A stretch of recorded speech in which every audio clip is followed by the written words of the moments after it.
Welcome back to BaldHeaded Metal, guys, and welcome back to another Sabaton reaction. You guys really requested the live performance of Uprising.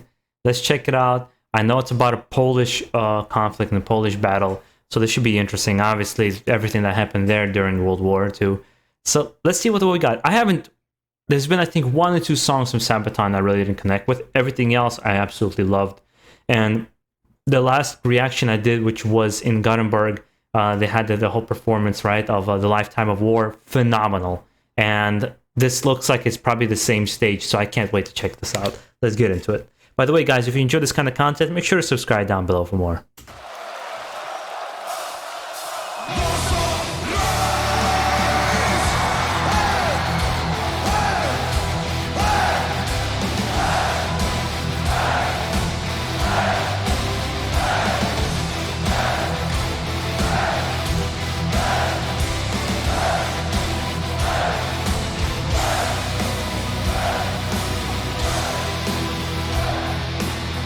I so wish to be in a concert with this many people, man.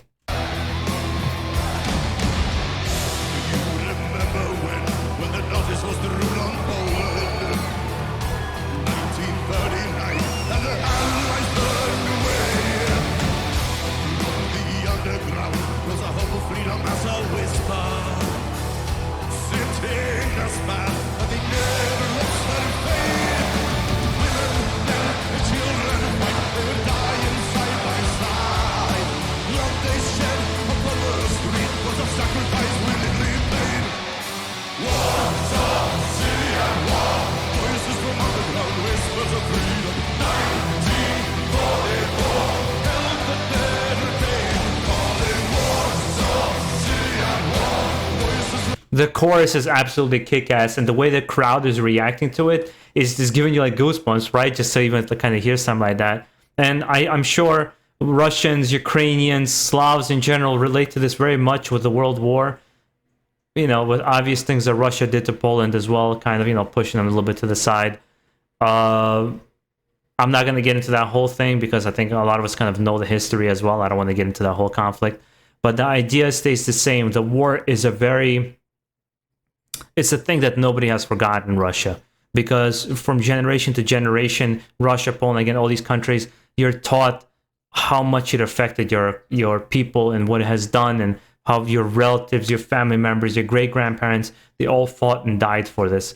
So that's why I think it resonates so much with the people. And not to mention, to have their country highlighted in an important conflict, it just gets the pride flowing, right? The pride for your country, pride for your people.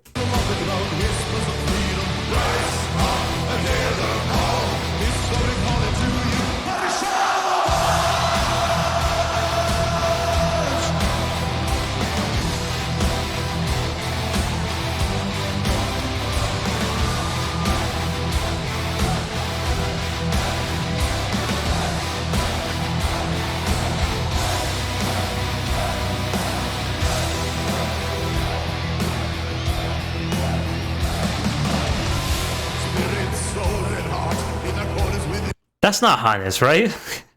If that's him, he looks extremely different, or probably when he just joined the band when he was super young.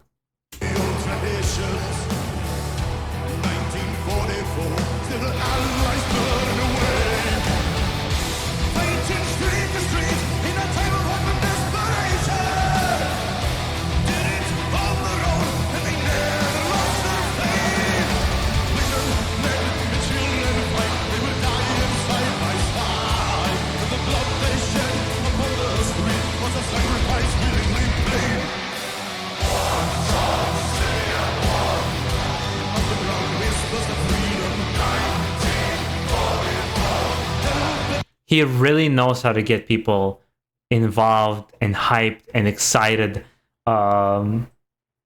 It's the best experience in concert when those moments happen. And it happened more often than not with bands that I wasn't familiar with and wasn't expecting. I remember Ailstorm one time. I went to a concert and I've never heard them before from them up until that point. And instead of moshing, people literally had beer in their hands, hugging each other, swaying like pirates side to side. And it became one of the most unforgettable moments for me.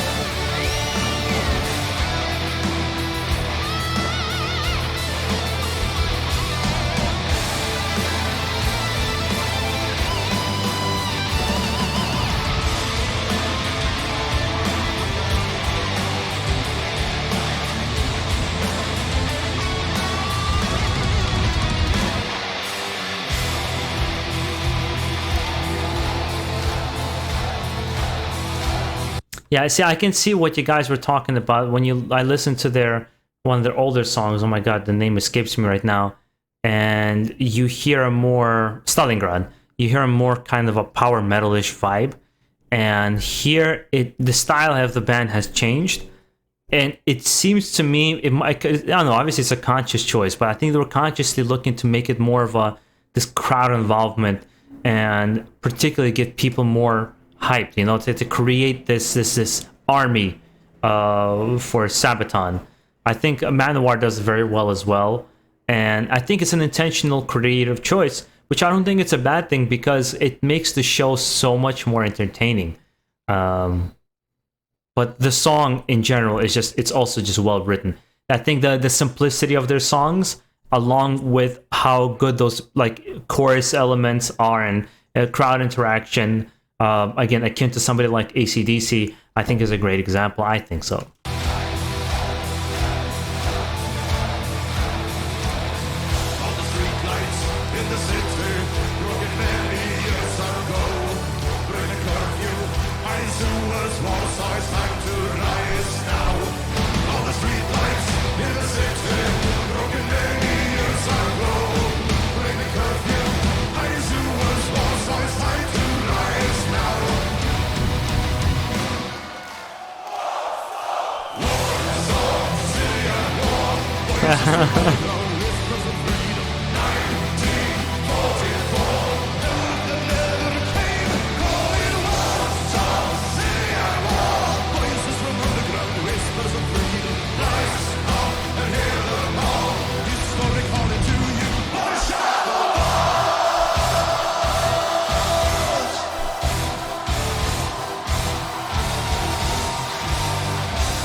Nice.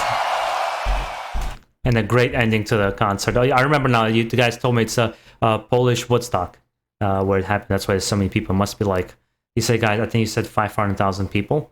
I believe Monsters of Rock, right, with 1993 was one of the largest concerts ever, 1.7 million people. And it was Metallica, AC/DC, and Pantera, if I remember. My brother actually told me about that concert when he was a kid. He really wanted to go, but he was too young to go to a different city. And my mom just wouldn't let him go because it was this aggressive music. And probably a good idea because I think it was like 6 or 7 people got trampled and the cops beat him to death because they didn't know what the hell was going on. It was such chaos. Pantera to open the concert, that's quite a band to open the concert. Yeah, this was a fantastic song, only upped by the performance. I'm quite excited to check out the new album. And I cannot believe that Joachim, it was a keyboard player and they didn't put him as a vocalist at first because he's such a good frontman. He really leads the band in the best kind of possible way, bringing the best energy. I always love his little fist stomp that he does on his knee that I've seen in live concert a couple of times. And the reason why these songs are also new to me, most likely I've heard this at the concert, if I'm honest with you. But it's been, first of all, such a long time ago, and it was in the concert only. I never sat down to hear it like that. It just seems like a new song, you know? It's almost like re-experiencing this with you guys again. Guys, make sure you enjoy the rest of your day. Stay safe out there. Keep it metal.